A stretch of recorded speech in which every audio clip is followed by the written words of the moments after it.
सियापति रामचंद्र की, पवन सुत हनुमान की, उमापति महादेव की, बोलो जी भाई सब संतन की, सनातन हिंदू धर्म की, गौ माता की, भारत माता की, भारत माता की, छत्रपति शिवाजी महाराज की, धर्मवीर छत्रपति संभाजी महाराज की। ठाण्याचा आवाज आहे जोरदार।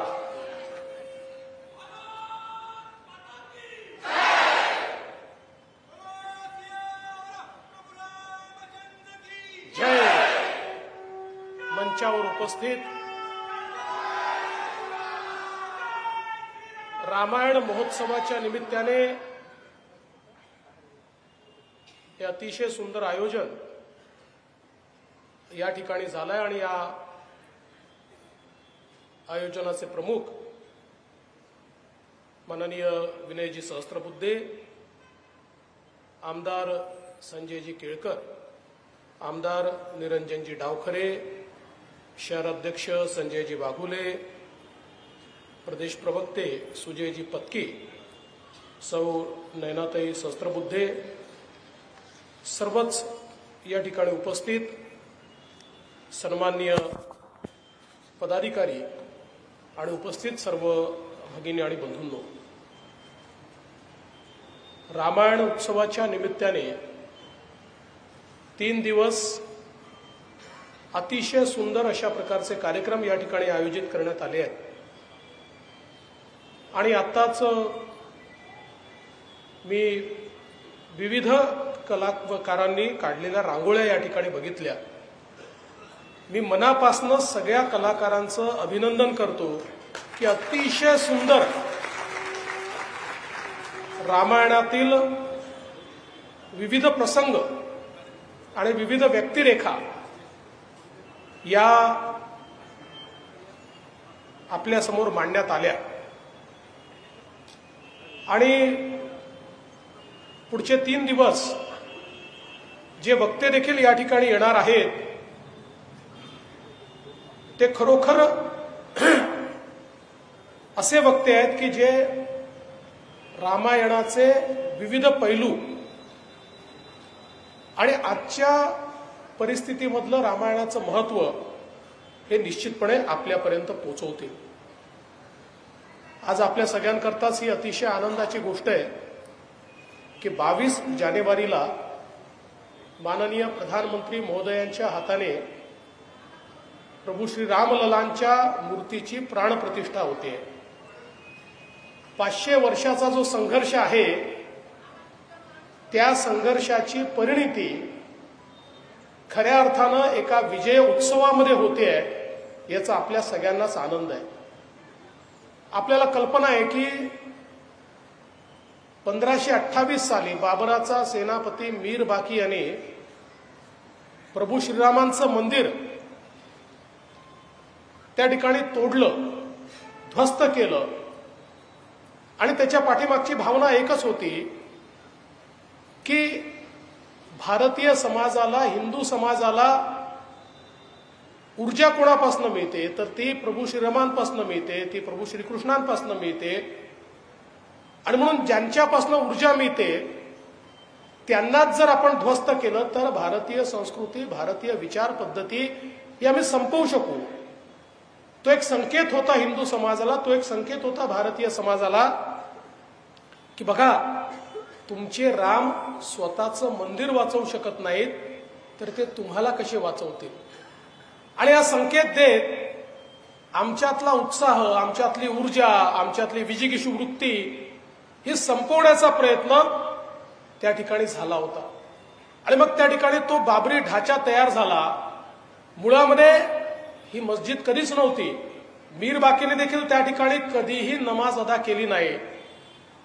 तो ढाचा कलंकाचा ढाचा होता। भारतीयांना आम्ही पराजित केलाय, रामाला मानणाऱ्यांना आम्ही पराजित केलाय। आजपासून तुम्ही आमचे गुलाम आहात, आम्ही श्रेष्ठ आहोत असं श्रेष्ठत्व दाखवणारा, आपल्याला गुलामीत टाकणारा असा गुलामीचा तो ढाचा होता। आणि मला अतिशय आनंद आहे की कारसेवकांनी 6 डिसेंबर 1992 ला गुलामीचा ढाचा तोडून त्या ठिकाणी पुन्हा एकदा राम मंदिराची स्थापना केली। त्यावेळी आपला नारा होता, रामलला हम आएंगे, मंदिर वही बनाएंगे। 6 डिसेंबर 92च्या रात्री मंदिर वही बन गया। मग आमचा नवीन नारा सुरू झाला, रामलला हम आएंगे, मंदिर भव्य बनाएंगे। आता ते भव्य मंदिर देखील त्या ठिकाणी होत आहे, ही अत्यंत आनंदाची गोष्ट आहे। आणि मी तर हे म्हणेन की आज या रामायण महोत्सवाच्या निमित्ताने ज्यावेळेस मी या ठिकाणी आलो, त्यावेळी याचं उद्घाटन हे मी उपमुख्यमंत्री म्हणून करत नाहीये, याचं उद्घाटन मी कारसेवक म्हणून करतोय, रामसेवक म्हणून करतोय। आणि मला असा अभिमान आहे की सर्व कारसेवांमध्ये जाण्याची संधी मला मिळाली, रामसेवा करण्याची संधी मला मिळाली। आणि निश्चितपणे सगळ्या कारसेवकांकरता जो 22 जानेवारीचा दिवस आहे तो अतिशय आनंदाचा अशा प्रकारचा दिवस आहे। आणि म्हणून निश्चितपणे मला असं वाटतं की एक नवीन सुरुवात आज या निमित्ताने आपण करतो, एक नवीन अस्मिता। माननीय मोदीजी नवभारताची निर्मिती करतायत, त्या नवभारताच्या निर्मितीला एक नवीन अस्मिता ही 22 जानेवारीपासून प्राप्त होत आहे। ज्या प्रकारे पंचप्रण देऊन माननीय मोदीजींनी सांगितलं, गुलामगिरीच्या जेवढ्या निशाण्या आहेत त्या आपल्याला संपवायच्या आहेत, आणि जे आपलं आहे, जी आपली संस्कृती आहे, जो आपला विचार आहे ते आपल्याला प्रस्थापित करायचं आहे। गुलामगिरीची अंतिम निशाणी आपण संपवतोय आणि रामलला त्याच ठिकाणी विराजमान होत आहेत। म्हणजे नवभारताची नव अस्मिता ही 22 जानेवारीपासून माननीय मोदीजींच्या हस्ते होते। आता खरं म्हणजे काही लोक या कार्यक्रमाला जात नाही आहेत, ते कसे जातील? काही लोक प्रश्न विचारतात, मोदीजींनी काय केलं? हे तर कोर्टाचा निकाल होता।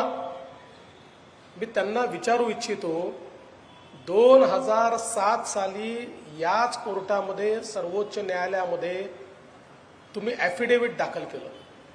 काय ॲफिडेव्हिट होतं?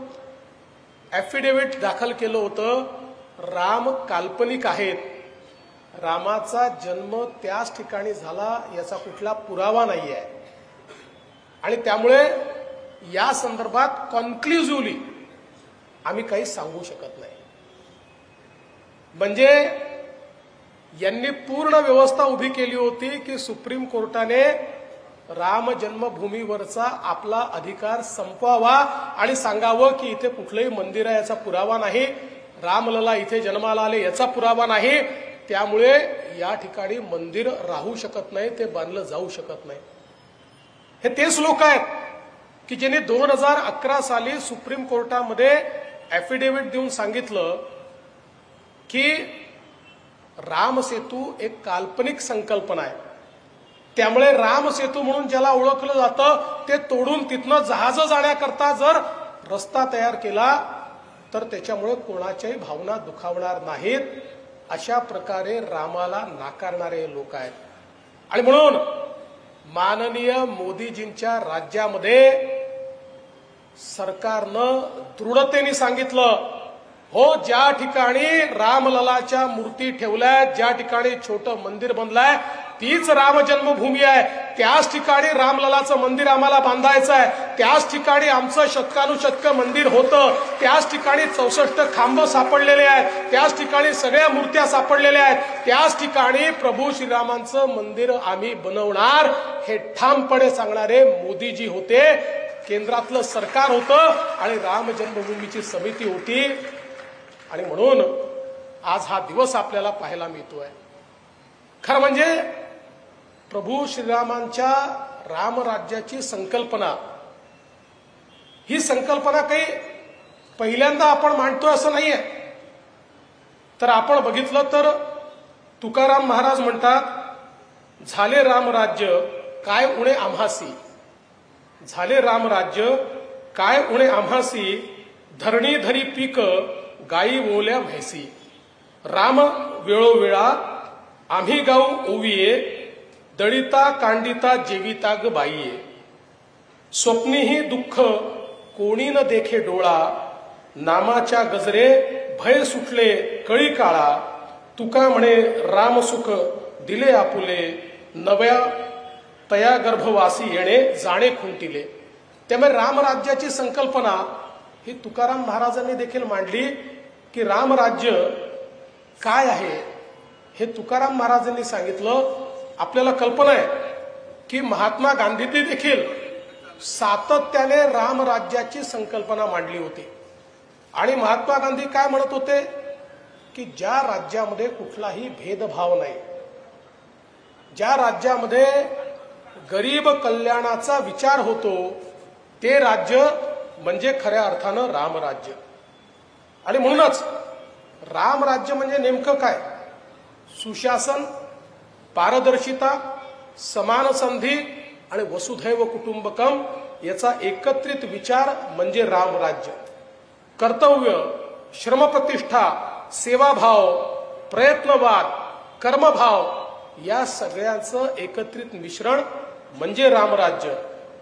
रामराज्य म्हणजे माननीय मोदीजींनी जी संकल्पना मांडली आहे, दहशतवाद मुक्त भारत, गरिबी मुक्त भारत, परिवारवाद मुक्त भारत, महिलांचा सन्मान करणारा भारत, आत्मनिर्भर भारत, एक भारत श्रेष्ठ भारत, या सगळ्या संकल्पना या रामराज्याच्या संकल्पना आहेत, ज्या मोदीजींनी या ठिकाणी आपल्याकडे मांडलेल्या आहेत. आणि आपण सगळ्यांनी बघितलं पाहिजे की आज ज्या प्रकारे प्रभू श्रीरामांनी, अगदी लहानपणी आपल्याला माहिती आहे की ऋषींनी प्रभू श्रीरामांना कशा करता बोलवून घेतलं, तर राक्षस हे त्या काळामध्ये सज्जन शक्तीला त्रास देत होते. आणि जे काही ऋषी मुनी यज्ञ करायचे, जे काही त्या ठिकाणी वेगवेगळ्या प्रकारचे कर्मकांड करायचे, याच्यामध्ये विघ्न हे राक्षस टाकायचे. आणि म्हणून दशरथाकडे त्यांनी विनंती केली आणि सांगितलं की प्रभू श्रीरामांना तुम्ही पाठवा, आम्हाला या राक्षसांपासून मुक्ती द्या. म्हणजे दहशतवादापासून मुक्तीची सुरुवात ही प्रभू श्रीरामांनी त्या ठिकाणी केली. त्या राक्षसाचा निपात करून प्रभू श्रीरामांनी त्या ठिकाणी सांगितलं की सज्जन शक्तीला जर कोणी त्रास देईल तर अशा दुर्जन शक्तीचा निपात हा त्या ठिकाणी होणारच. आणि आज तेच आपल्याला पाहायला मिळत आहे की या भारतामध्ये माननीय मोदीजी ज्या दुर्जन शक्ती आहेत, ज्या शक्ती भारताला खिळखिळा करणाऱ्या आहेत, ज्या शक्ती भारतामध्ये दहशतवाद माजवणाऱ्या आहेत, आज आवश्यकता पडली तर सर्जिकल स्ट्राईक होतो, आवश्यकता पडली तर एअर स्ट्राईक होतो. आणि 370 कलम हटवून दुर्जन शक्तीला सांगितलं जातं की भारताचे तुकडे आम्ही तुम्हाला करून देणार नाहीत. त्यामुळे रामराज्याची जी संकल्पना आहे, दहशतवाद मुक्त अशा प्रकारचं राज्य, ते दहशतवाद मुक्त राज्य श्रीरामांच्या माध्यमातून या ठिकाणी तयार होत आहे. दुसरं प्रभू श्रीरामांनी काय सांगितलं? प्रत्येकाला समान अधिकार. रामराज्य म्हणजे गरिबांना देखील अधिकारिता देणारं राज्य.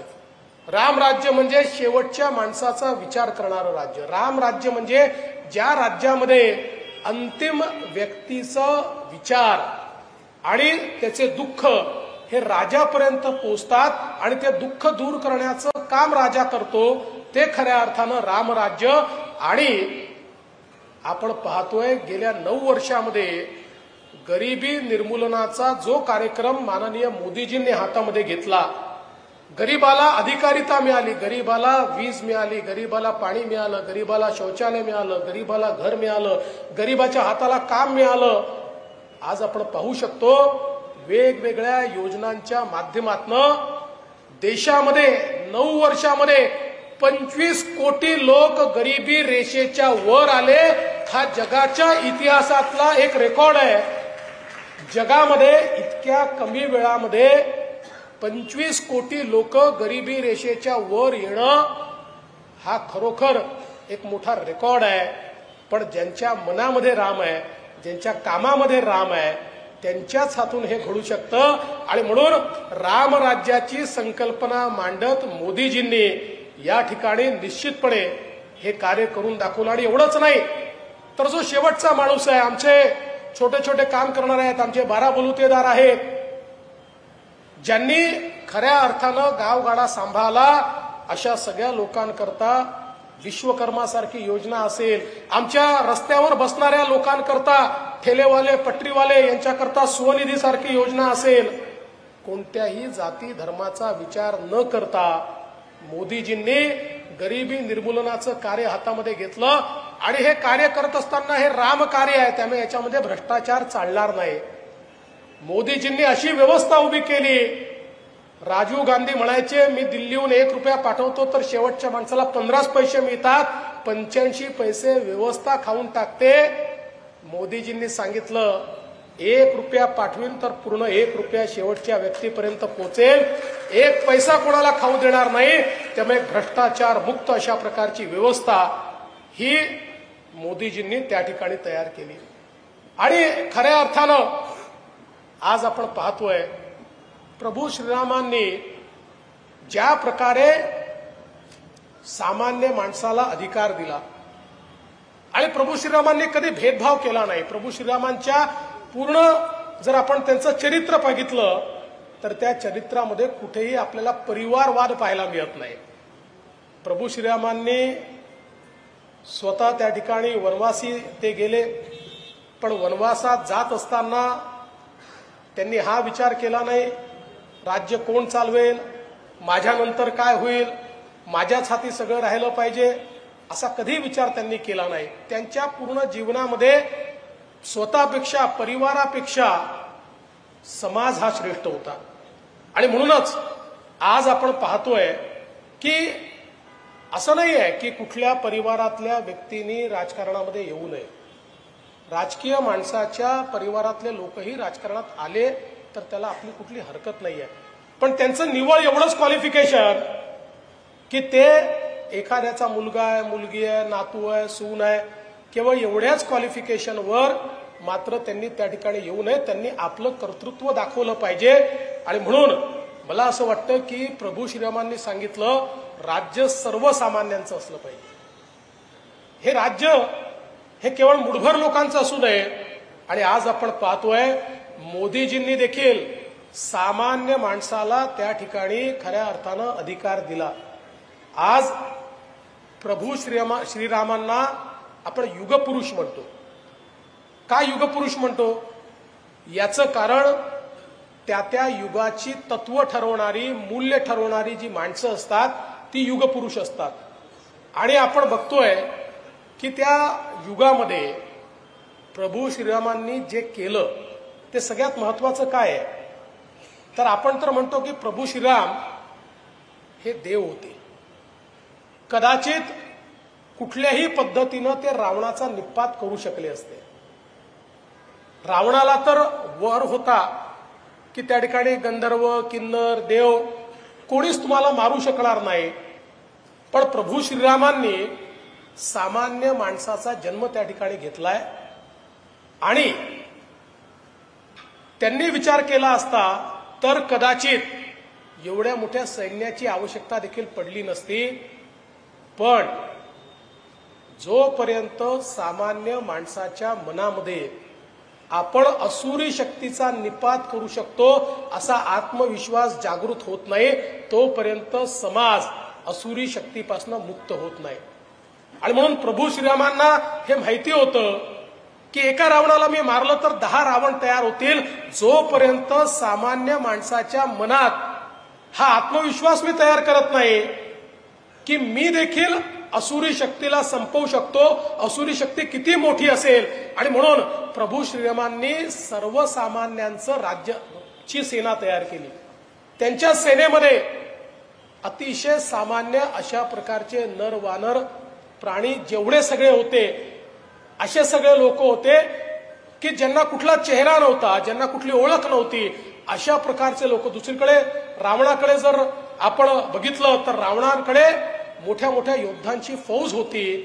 पण हे सामान्य लोक जे रामाचे सैनिक होते या सामान्य लोकांनी त्या ठिकाणी लंकेवर आक्रमण करून रावणाला पराजित केलं आणि समाजामध्ये भावना तयार झाली की सामान्य माणूसच परिवर्तन करू शकतो. सामान्य माणसाने मनात आणलं आणि तो जर एकजूट झाला तर तो सामान्य माणूस मोठं परिवर्तन करू शकतो.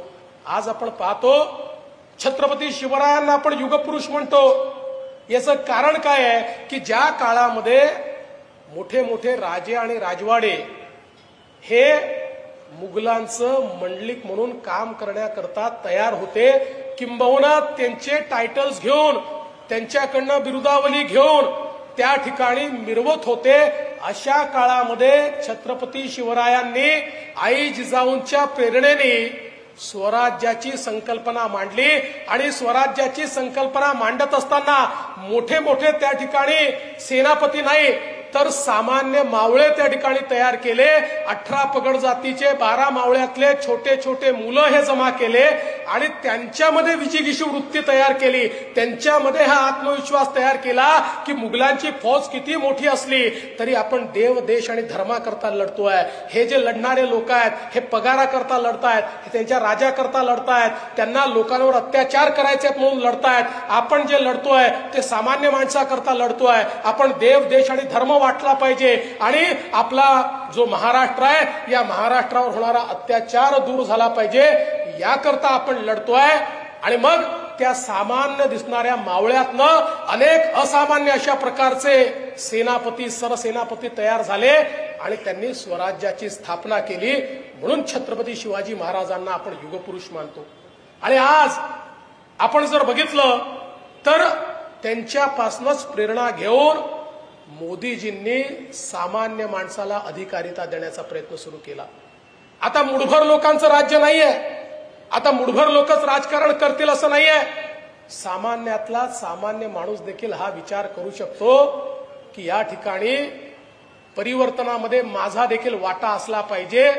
आणि सगळ्या लोकांना, ज्या लोकांनी लोकशाहीमध्ये कधी सहभाग देखील घेतला नव्हता, अशा लोकांना लोकशाहीमध्ये सहभागी करून घेण्याचं काम हे माननीय मोदीजींनी केलंय. आणि म्हणूनच रामायणातनं मला असं वाटतं की सामान्य माणसांना सोबत घेऊन जी लोकशाही तयार केली पाहिजे हे प्रभू श्रीरामांनी सांगितलं, ते करण्याचा प्रयत्न आज मोदीजींच्या माध्यमातून या ठिकाणी होतोय.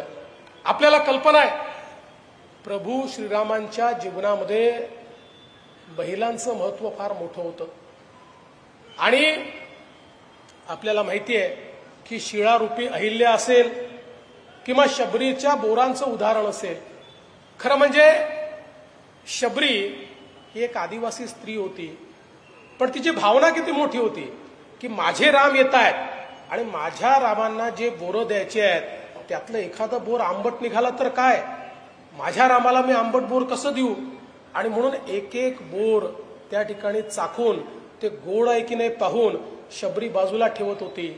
आणि प्रभू श्रीरामांना देखील हे माहिती होतं की हे उष्टी बोरं आहेत, पण शबरीच्या प्रती प्रेम आणि शबरीच्या प्रेमाप्रती त्यांचं समर्पण, या दोन गोष्टी आपल्याला त्या ठिकाणी पाहायला मिळतात की ती शबरीची उष्टी बोरं देखील त्या ठिकाणी प्रभू श्रीरामांनी खाल्ली.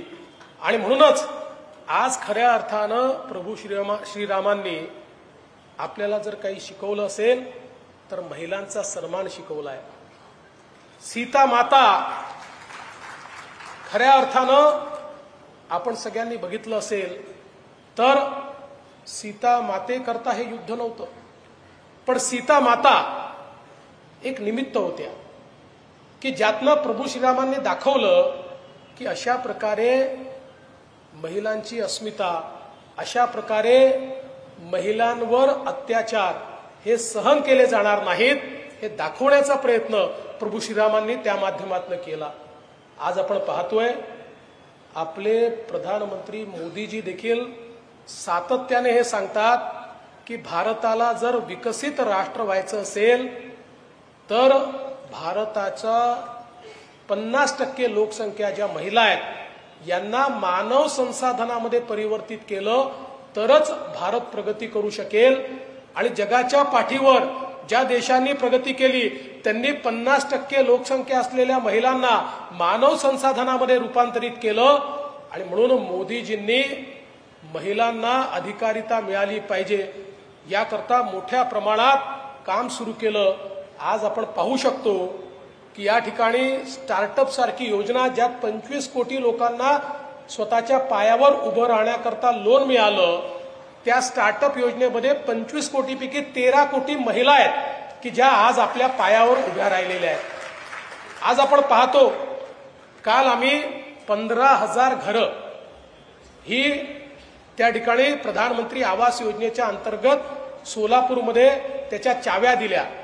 आम्ही नियम केला, मोदीजींनी नियम केला, ही सगळी घरं ही घरच्या गृहिणीच्या नावावर आहे, घरच्या माणसाच्या नावावर नाही आहे। या सगळ्या घरांमध्ये घरची जी महिला आहे तिच्या नावाने हे घर त्या ठिकाणी मोदीजींनी दिलेलं आहे।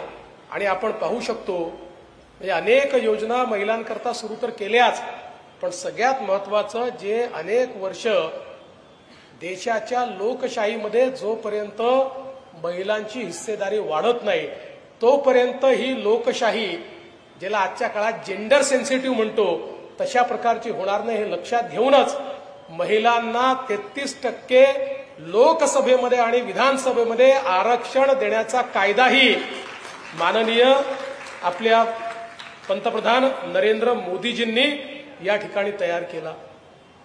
आत्मनिर्भर भारत, आपल्याला कल्पना आहे प्रत्येक राष्ट्रामध्ये एक शक्ती असते, पण त्या शक्तीची आठवण आणि त्या शक्तीचं जागरण करावं लागतं।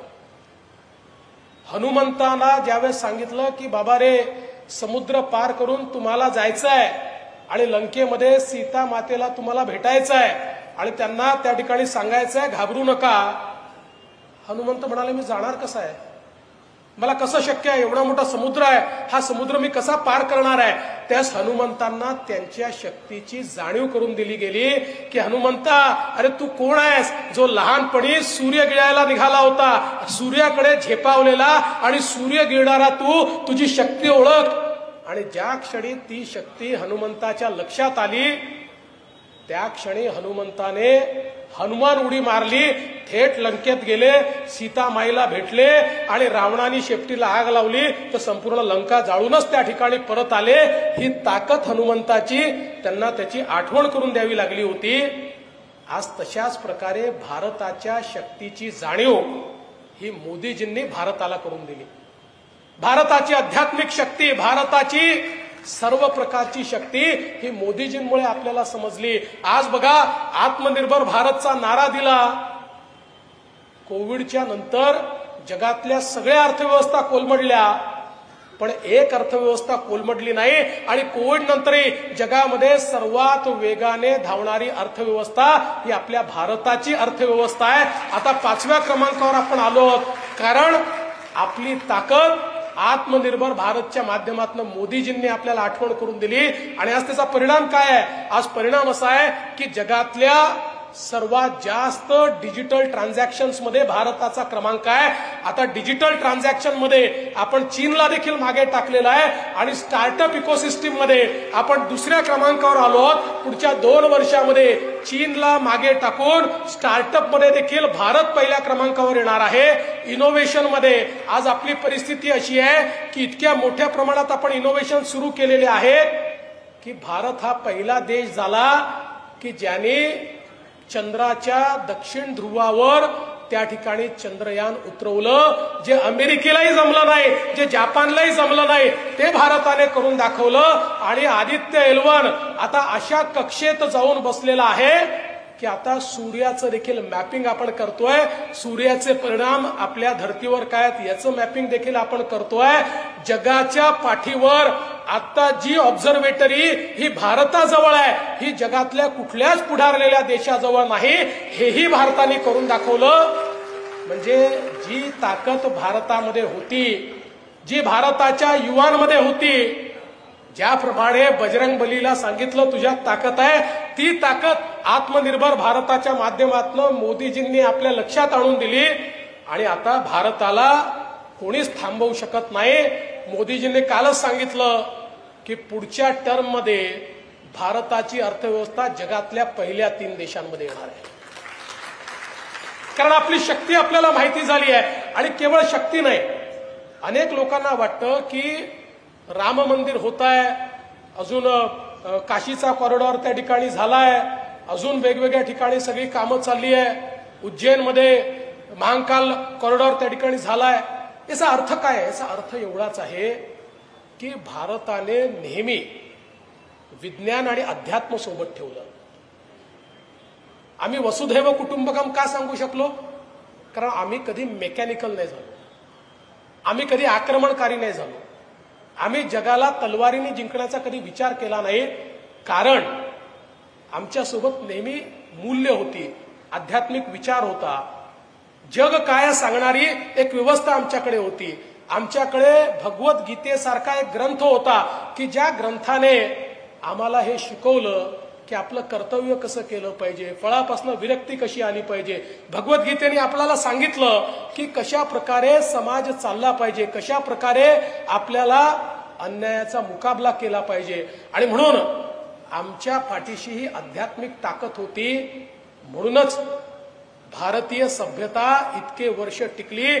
आज जगामध्ये कंटिन्युअस सिव्हिलायझेशन ही केवळ भारताची आहे. आपण बघा, ज्याला जगाच्या जुन्या सिव्हिलायझेशन्स म्हणतात, 4000 वर्षापूर्वीच्या, 3000 वर्षापूर्वीच्या, 5000 वर्षापूर्वीच्या, या सगळ्या संपल्या. त्या कुठल्याच नाही. मिस्र नाही, रोम नाही, बॅबिलोनिया नाही, काही नाही, कोणी राहिलं नाही, केवळ भारत राहिला. आणि हे जे जुने जुने म्हणतात, या जुन्यांचंही त्या ठिकाणी वय 4 आणि 5000 वर्ष आहे. आमचं हडप्पा मोहनजोदाडो हे 5000 वर्षापूर्वीचं. आणि त्याच्याही आधी आता जे राखी गडीला आपल्याला पाहायला मिळत आहे, जे बिरान्नाला आपल्याला पाहायला मिळत आहे, 10,000 वर्षापूर्वी पूर्ण आधुनिक स्वरूपातली शहरं या भारतामध्ये त्या ठिकाणी होती.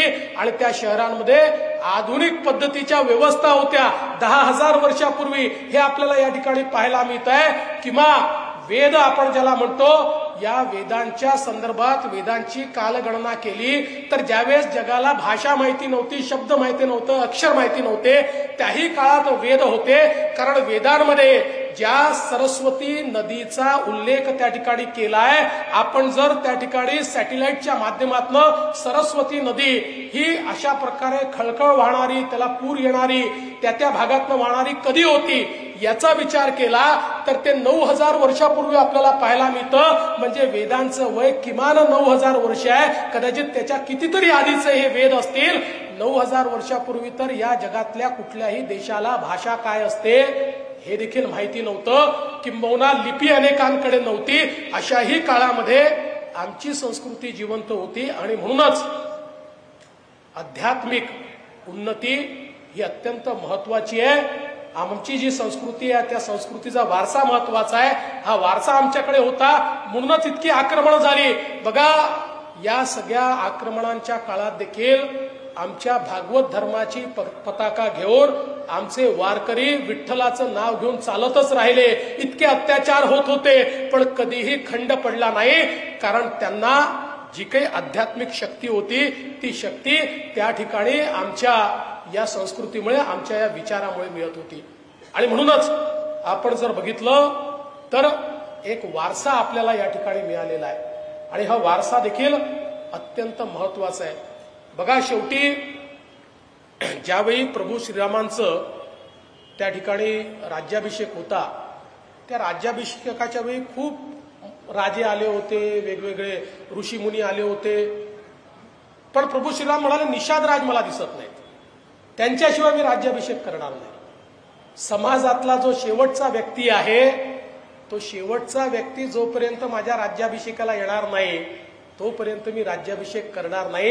ही जी भावना आहे, ही भावना सगळ्यात महत्वाची आहे.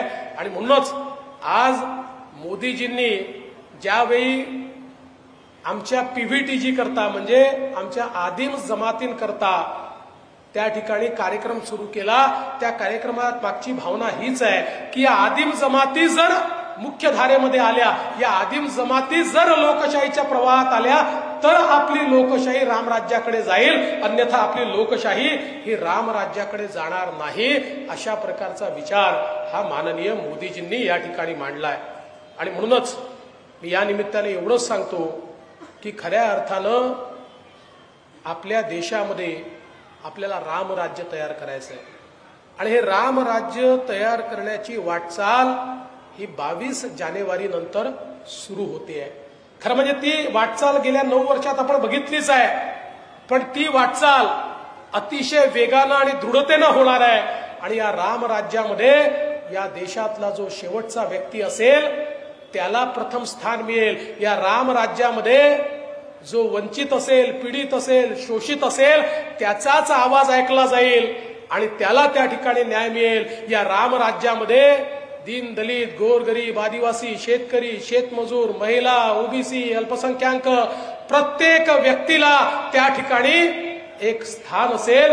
अशा प्रकारचं रामराज्य हे या निमित्ताने आपल्याला स्थापित करायचं आहे आणि त्याकडे माननीय मोदीजींच्या नेतृत्वात आपण मार्गक्रमण करणं सुरू केलं आहे. मी या रामायण महोत्सवाच्या निमित्ताने निश्चितपणे आपल्याला एवढंच सांगू इच्छितो, रामायण महोत्सव 3 दिवस चालणार आहे. रामाचे, प्रभू श्रीरामांचे, त्यांच्या व्यक्तिमत्वाच्या वेगवेगळ्या गोष्टी आपल्याला पाहायला मिळणार आहेत आणि हे आमचं रामायण हे केवळ भारतापुरतं मर्यादित नाही आहे. मागच्या काळामध्ये आम्ही रामायण महोत्सव घेतला. 11 देशातनं वेगवेगळे रामायण किंवा रामलीला त्या ठिकाणी आल्या आणि त्या रामलीलांच्या माध्यमातून रामाचं चरित्र त्या देशामध्ये कशा प्रकारे बघितलं जातं हे आपल्याला पाहायला मिळालंय. अशा प्रकारचा वैश्विक विचार हा पुन्हा एकदा प्रस्थापित होणार आहे आणि म्हणून मी या रामायण महोत्सवाला मनापासून शुभेच्छा देतो आणि पुन्हा एकदा माननीय प्रधानमंत्री मोदीजींच्या नेतृत्वात आपण रामराज्य स्थापित करू अशा प्रकारचा विश्वास व्यक्त करून मी माझं बोलणं संपवतो. जय हिंद, जय महाराष्ट्र. लोकशाही मराठी ऐका, पहा, जागरूक रहा.